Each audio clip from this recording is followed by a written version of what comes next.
جی ہاں، آپ نے بالکل صحیح پڑھا کہ بیوی کے ساتھ دبر میں جماع جائز ہے، لیکن آپ کو حیرانگی تب ہوگی جب آپ یہ سنیں گے کہ مسلمانوں کے ہاں نہیں بلکہ اہل تشیع کے ہاں، اہل تشیع کے ہاں حالت حیض میں اپنی بیوی کے ساتھ دبر میں جماع جائز ہے، اور یہ کوئی ہوائی بات بھی نہیں بلکہ ان کی معتبر ترین کتابوں میں انہوں نے جو روایات اماموں کی طرف منسوب کی ہیں وہ آپ کو پڑھ کے سنا رہا ہوں۔ آپ کے سامنے ان کی مشہور و معروف کتاب تہذیب الاحکام ابو جعفر طوسی کی ہے، جس کے اندر روایت موجود ہے ان علی بن الحکم قال سمعت صفوان یقول قلت للرضا علیہ السلام، کہ علی بن حکم کہتے ہیں میں نے صفوان سے سنا، انہوں نے کہا میں نے امام رضا علیہ السلام سے کہا ان رجلا من موالیک، کہ آپ کے ماننے والوں میں سے ایک شخص ہے، امرنی ان اسألک ام مسئلۃ فہابک واستحیا منک ان یسألک، کہ آپ کے رعب کی وجہ سے وہ مسئلہ آپ سے پوچھ نہیں سکتا، تو اسی وجہ سے اس نے مجھے حکم دیا ہے میں آپ سے مسئلہ پوچھوں۔ قال ما ہی، کہا کیا مسئلہ ہے؟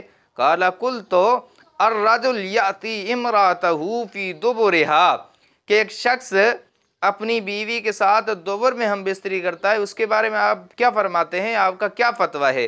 قال نعم ذالک لہ، کہا یہ تو جائز ہے اس کے لیے۔ قلت فانت تفعل ذالک، یعنی راوی کو بھی حیرت ہوئی تو انہوں نے کہا کہ جائز ہے تو آپ بھی ایسا کرتے ہیں؟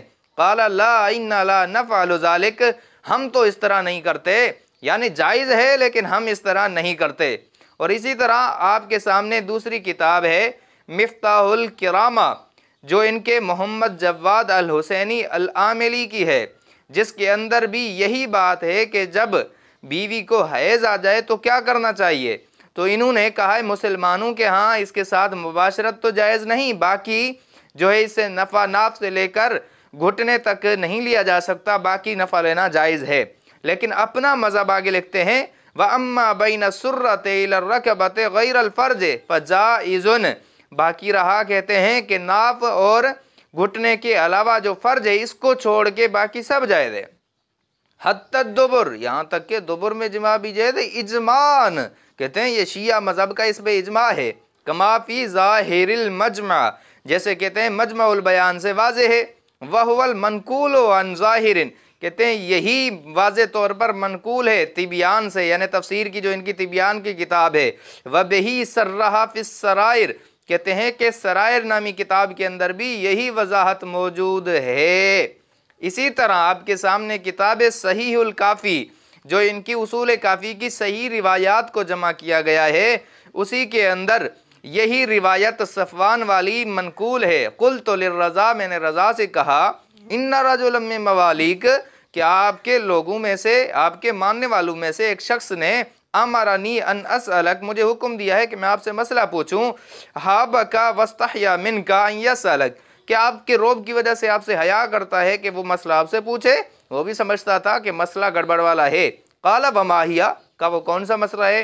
قال قلت الرجل یاتی امرأتہ فی دبرہا، کہ آدمی اپنی بیوی سے دبر میں جماع کر سکتا ہے؟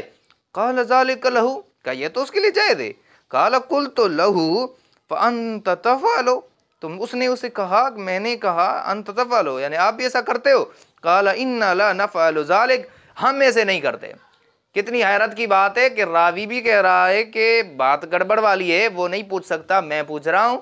پھر جب امام نے کہا اس کے لیے جائز ہے تو اس نے یہ کہا کہ ہاں اگر جائز ہے تو آپ کرتے ہیں، کہ نہیں ہم تو نہیں کرتے۔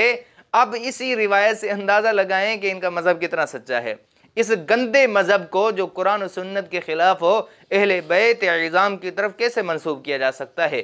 مسلمان کیسے مان لیں کہ اہل بیت کی یہ فتاوی جات ہیں؟ کیسے مسلمان یقین کر لے کہ حضرت علی کی اولاد کی یہ تعلیمات ہیں؟ قطعاً کبھی عقل مند مسلمان ان کو تسلیم نہیں کر سکتا۔